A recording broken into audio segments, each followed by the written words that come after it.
So anyways, you kind of caused a bit of controversy in a way, or you every time you do something innovative in the world of cycling, everyone notices. And yeah, one picture that kind of went mini viral or viral in the cycling scene was the narrow handlebars that you were riding with. How did that come about, and what's it like handling them as well? So it was a lockdown project last year. I'm always trying to develop new stuff, and I knew that my future was more on the road with time trials and road races, and so I started to think a bit more about how do I achieve performance in a road race. So that the whole reverse engineering of success. I always ask that of people, like, how do you win a bike race? And like a lot of people then go, what do you mean? How do you win a bike race? You cross the line first, but like, how do you win a bike race? Like, what has to happen from the finish line backwards for you to get there first? And I know for me, that isn't climbs, sprints.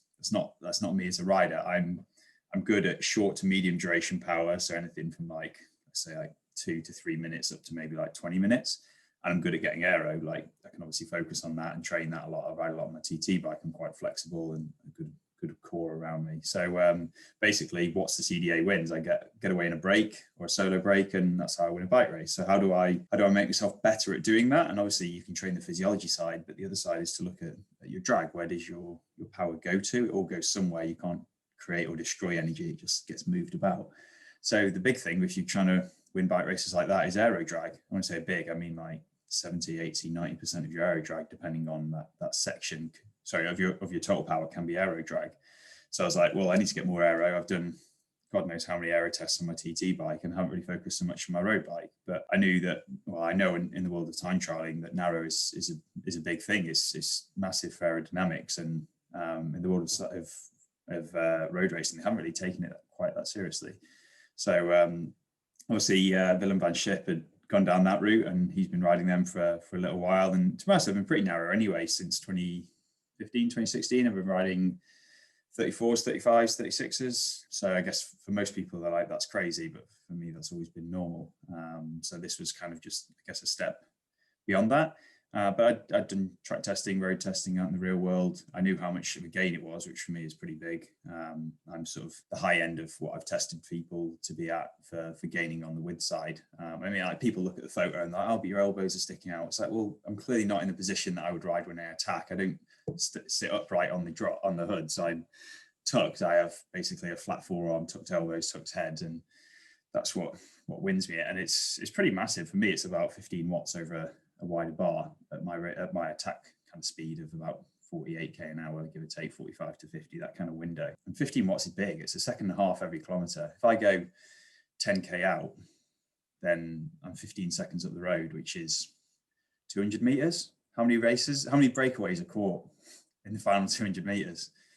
Like people just don't think this through, that like small details make a massive difference. I remember Tony Martin back in, it's like I'm going to go with like 2015, 2016. I can't remember if it's a Vuelta or Giro, but he attacked from the gun, soloed the whole race, had like 8.5 minutes on the peloton by himself, and then got pulled back literally in like the last, well, he got caught 12 meters from the line or 15 meters from the line. And you think literally that's like points of a watt that would have gotten that win.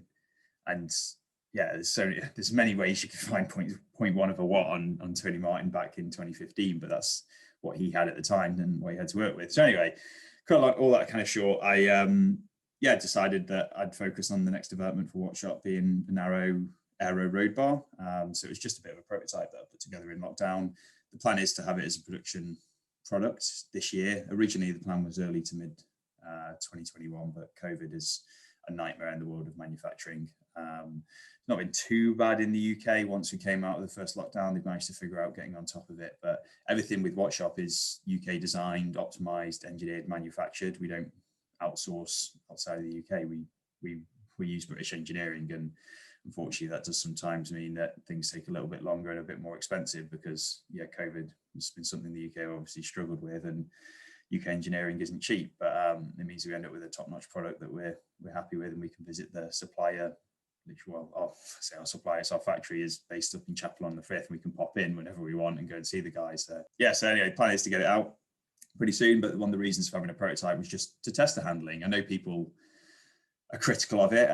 My thoughts are that it isn't particularly a problem. Obviously, having ridden, relatively speaking, narrow bars for years and never had an issue. I think in road race, touch wood, it's the worst thing to ever say, but I've barely crashed in my cycling career in road races yet. I mean, touch everything bit of wood wise going, but yeah, it's also what's going to happen now. But I don't think handling is a problem. So without trying to be too nerdy on it all, basically what happens is with there's lots of things in the world of like cycling dynamics you can look at, but you're creating a force by a lever, so you create a torque around the steering axis. So if you have a wider bar, you have a bigger lever arm, so you need a lower amount of force, but typically you move a longer distance. So what happens is you have to create more force in a shorter distance with a narrower bar, but it's something you adapt to pretty quickly. It's nowhere near your maximal. In the world of bike handling, actually, most of the time you just steer the opposite direction to the way you want to go. The bike cambers over, and then you hold the handlebars pretty much dead straight. So the bicycle tires corner via a thing called camber thrust, which basically means that a tire is cambered over and the tire has to deflect in a straight line on the floor, which creates a lateral force, whereas car tires create a cornering force by having a slip angle, so by being steered. But you don't steer really with a bike tire other than to create that lean. So steering is actually really minimal in the world of cycling. I don't think many people really realize that. If you measure steering angle in bike races, it's so small. You have like a quick peak before a corner, and that's about it. Beyond that, though, it's fine. Like people claim, oh, you can't breathe. Well, I'm at 27 centimeters wide. On my TT bike, if you measure my elbows, I'm at about 15. So I'm nearly at half the width on my TT bike, and I can crack out 400 watts for half an hour on my TT bike. I'm pretty sure I'm not struggling on my road bike. It's nothing to do with breathing. It's just one of those old school myths. Then people say, well, what about sprinting? Okay, well, if sprint power is so restricted by having, I'm 33 on the drops, then how come literally the best sprinters in the world, we're talking people on the track, you've got Jeffrey Hoogland, you've got Aziz Lawang, all these guys are on 28, 30, maybe 32s, and they're putting out 2,500 watts. They're racing Kieran's 80k an hour. And if people say, well, it's track, there's nothing to avoid. You haven't raced track, you haven't watched track. Track is sketchy. It's the same in the bunch. Like some of the bunch racers are riding around on 28s pretty comfortably. 28s on the drops, that is. I'm at 33 on the drops. Never have any issues. Handling is not a problem like that. Sprinting is nothing to do with the leverage of the width. The amount of force that you put out, you can easily oppose that on even like the narrowest of drops.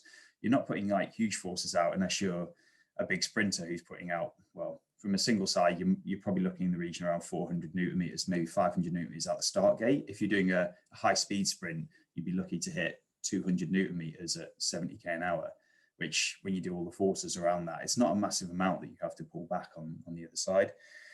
So yeah, that's kind of that handling side. People claim climbing issues as well, which I don't know, at first it felt alien. I wouldn't say it felt bad. It's just that everything around your body is just used to riding a certain position, much like if you change your saddle or change anything, it just feels different, but you quickly adapt to that. And it's exactly the same with bar width, that you can climb out the saddle. It's not a problem. People think, oh, but you're everywhere on the bike. You're not. It's just that the fact that you don't move your hands as much. If you've got a good core and you're very stable, it's not an issue.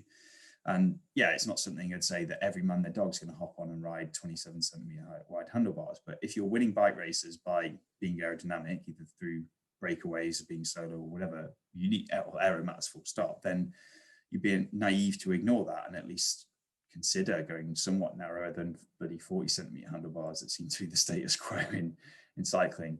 And yeah, I get shot down left, right, and center by old schoolers and people in the peloton. Like Nathan Haas, I think, commented on one of the posts saying, oh, aerodynamics is nothing without mobility and handling. It's like, well, you've never ridden that. And to be honest, Nathan, anyway, criticised me in Tour de Yorkshire for riding aero socks. It's like, you criticise me for riding aero socks. I mean, 7 to 10 watts all day, every day. Of course you're going to criticise me on handlebars. Of course he doesn't care. He just loves the old school dogma of just riding bikes like they always have. And it's a bit like Adam Blythe. It's saying they do it for the style and not so much the speed. As I always said, like, I'd happily ride in a bloody penis outfit. I don't care. I just want to win bike races. Rant over. Well, yeah, I wouldn't really argue with an engineer, performance engineer as well, and also an aerodynamicist. You have so many titles to your name. But and also like everything you do anyways, and cycling is such a traditional sport as well. You can hardly do anything and then someone has an opinion. You can just see the rant with disc brakes and rim brakes. That's discussion that seems to be everlasting. And yeah. Pinchers, tubeless, tubular.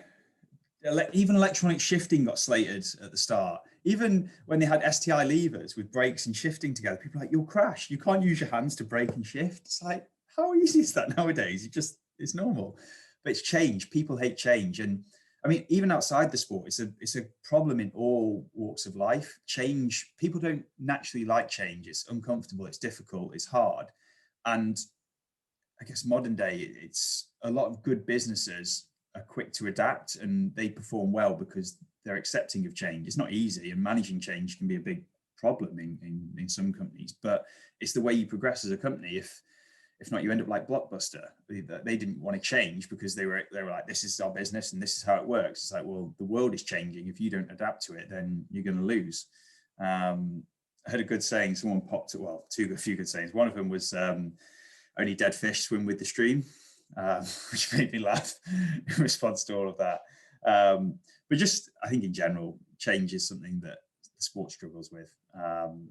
And people are just happy with the sport the way it's always been, and looking back with rose tinted glasses of Pantani climbing out the chair at Ron 2 and looking real cool doing it. And it's like, well, okay, you're in the sport for that. I'm in the sport because I like the engineering nerdy side of it. And I'm not going to criticize you for wearing your hat with a load of luft and riding out the chair, whatever, up a climb, but don't go criticizing me because I'm applying some maths, physics and engineering to a problem to help me win bike races.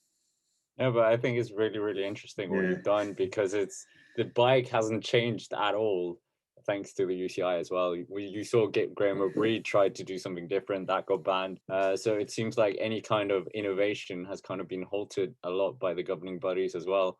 And yeah, who has thought outside the box of looking at the CDA of the handlebars? Like, yeah, it's something innovative, and yeah, it's going to be really interesting to see what happens with that, and if yeah, you can get it mass produced as well. So